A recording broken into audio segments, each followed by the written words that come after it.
बिस्मिल्लाहिर्रहमानिर्रहीम, अस्सलाम वालेकुम all of you and welcome back to the channel. आज का हमारा टॉपिक है the use of what is there to be. What is there to be कि जो what is there to be phrase है, इसको हम किस तरीके से इस्तेमाल करते हैं।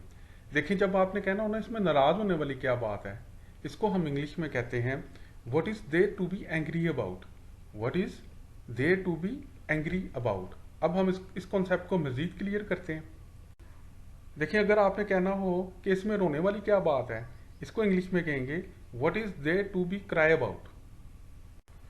अगर आपने कहना हो कि इसमें खुश होने वाली क्या बात है, इसको आप इंग्लिश में कहेंगे what is there to be happy about.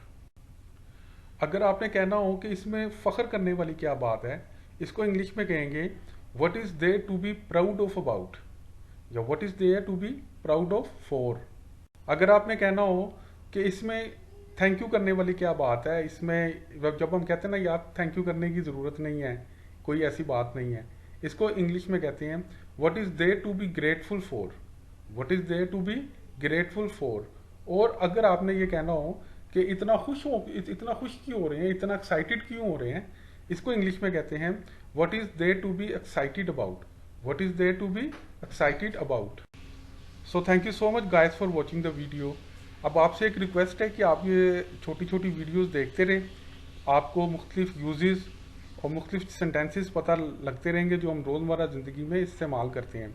तो इंशाल्लाह ताला you are gonna see a tremendous change as the time goes on. So see you in next video, till then take care of your self.